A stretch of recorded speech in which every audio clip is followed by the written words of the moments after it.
Farmer నేస్తం channel చూసేటోళ్ళకు మంచి ముచ్చట పట్టుకొచ్చిన. ఇది తక్కువ రేట్లు అంటే తక్కువ టైంలోనే ఎక్కువ రేటు మంచి విలువైన ముచ్చట. కింద ఉన్న సబ్స్క్రైబ్ బటన్ కొట్టుండ్రి మరి, ఎందుకంటే మంచి మంచి ప్రయోజనాల గురించి చెప్పినా కానీ మీరు గిట్ల కూడా జనకపోతే ఎట్టినాయా అనకాలే జనకాలే. సబ్స్క్రైబ్ చేయాలి, లైక్ చేయాలి, షేర్ చేయాలి. ఈ వీడియోను 10 మంది గ్రూపులలో షేర్ చేసి వేయాలి.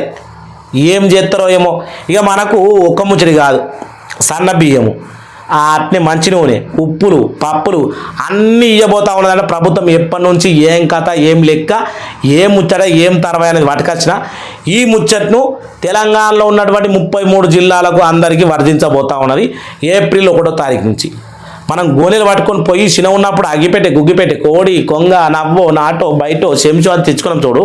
ఇప్పుడు అగ్గిపెట్టె, గుగ్గిపెట్టె, పప్పు, నూనె, బీనె వీటికో సంచి, బియ్యానికో సంచి, 2 సంచులు తీసుకొని పోయి తెచ్చుకుండే. ఇక ఎందుకంటే మార్కెట్ మాఫియా మోపైంది. పేద బడుగు బలహీన వర్గాలంతా సంఖ్యనాకిపోతూ ఉన్నారు.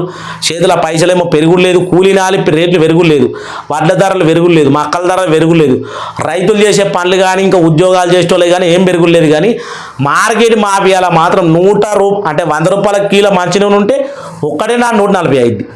ఓ కొడుక ఆయన ఆడలు కూర నూనెసలు బంద్ చేస్తారు. ఈ చక్కెర 40 రూపాయల కిలో ఉంటే 50 అవుతుంది. షాయి సప్పగానే ఉంటుంది. ఎందుకంటే రేటు పెరిగింది ఏం తింటావట.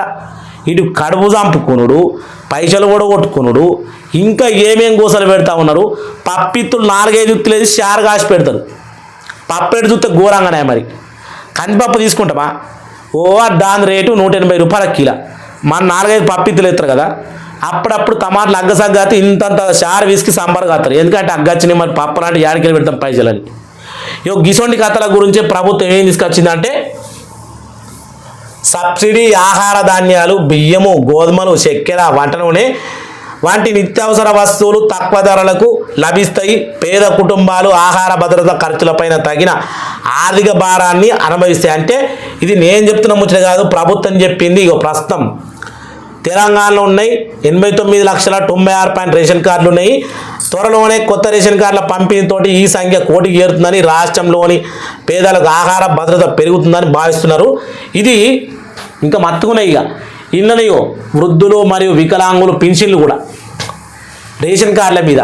ఇది ఫుల్ వీడియో చేయాలి అని అనుకుంటే మాత్రం మీరు సబ్స్క్రైబ్ చేసుకోరి. ఫుల్ వీడియో రేపు పొద్దుగాల అత్తా ఉంటుంది. మీరు సబ్స్క్రైబ్ చేసుకొని చూసిన సబ్స్క్రైబ్ చేసుకుంటే రేపు పొద్దుగాల వీడియో వస్తుంది, లేకపోతే రాదు. ఎందుకంటే వీడియో వృద్ధులు మరియు వికలాంగులు పింఛన్లు, ఆరోగ్య భద్రత ప్రయోజనాలు, గృహ పథకాలు, పేద కుటుంబాలకు పిల్లలకు విద్య మద్దతులు, ఇటువంటి ముచ్చల మీద మాత్రం దాదాపు 1 కోటి మంది గురించి మాట్లాడుకోవాలి. ఎట్టుంటుందయ్యా, ఎట్టుంటుంది? ఉత్త పుణ్యానికి చూస్తారు. గంట కొట్టురు. ఇక ఉంటున్నా మళ్ళా కలుద్దాం మనం గట్లా అన్నట్టు. జై తెలంగాణ, జై హింద్.